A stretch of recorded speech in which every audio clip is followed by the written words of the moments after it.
Pierre, it's your turn to close this first round of comments. Thank you. Thank you very much. There are 4 points I would like to make.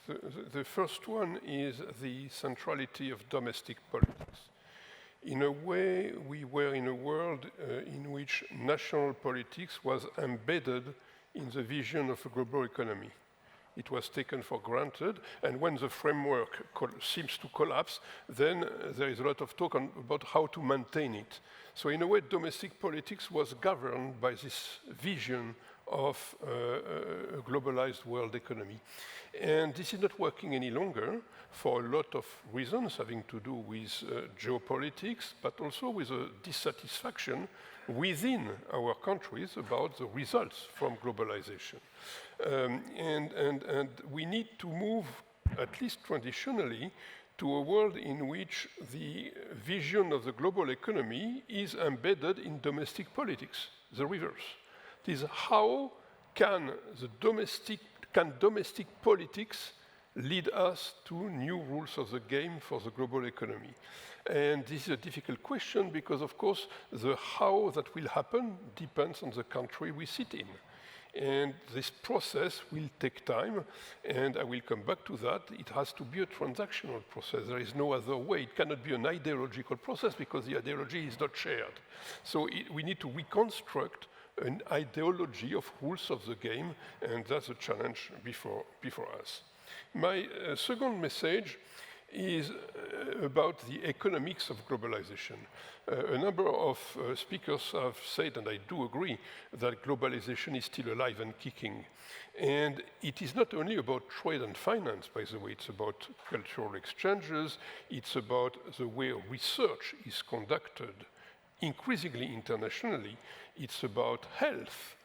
The solution, quote unquote, to the COVID pandemics was basically international, not national. It's about also global public goods, which create a new need for globalization because any solution has to be joint action. So that's a form of cooperation which is much more demanding. In the face of that continuing globalization, I think economists have tended to have simplistic messages. For example, even this basic idea for which I have fought myself as an economist, that trade is a positive sum game. Well, it depends what you consider. Among nations, yes, but nations are made of individuals, and even individually, trade brings benefits and costs. So if we believe that the benefits of trade are worth the cost, which I do believe, again, we need to make that demonstration more properly. So we need a work of economists that goes with granular data on how income distribution is affected by trade, much more than has been happening so far. And any solution shouldn't be about a recommendation about opening the country. It should be about a recommendation on how to deal with this balance between economic and cost. So there is a challenge for economists if we are serious about pushing for globalization. And of course, economists also need to expand their views to a more proper consideration of what is called externalities, and namely everything having to do with the environment, with climate change, and so on. That has also to be embedded in economics, and right now it's still not fully the case.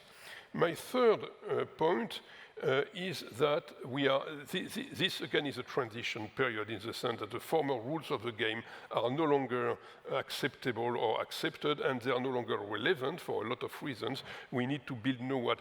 During this transition, the world is increasingly uncertain because there are no rules of the game that we know will be respected by all actors. And facing that uncertainty, I think it's quite normal that the private sector, companies, are trying to de-risk.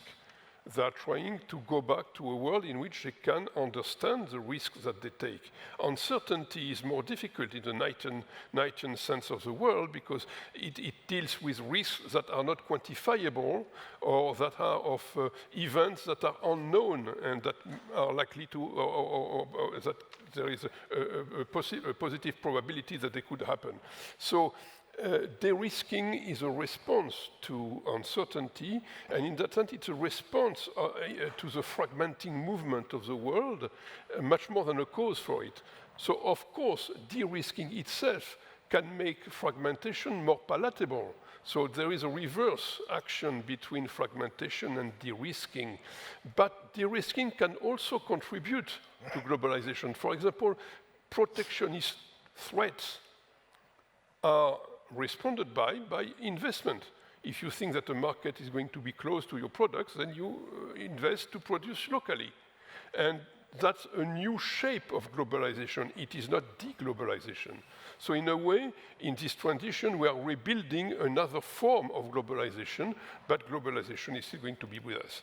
And finally, we are in this transition period. There are two things that, for me, are major trends. One is the primacy of the transactional behavior. This is a negotiation. We need to build new rules. They have to be negotiated. In a negotiation, you set your own interest and you negotiate. And any instrument that you can use to reach your goals is going to be on the table. So we shouldn't worry too much about affirmations, about declarations. What matters in the end is debate, discussion, and negotiation. And the second trend that is inescapable is multipolarity. There is an increasing number of countries who have a legitimate seat around the table. And certainly this includes not only the big countries, but the countries that are part of the spirit of this World Policy Conference, which Thierry mentioned as medium-sized powers, basically. And we need to find ways to do this. It's not going to be easy. Negotiating with two major countries is difficult, three a little more, but 20, 25, 40, that's something that is going to take much more time.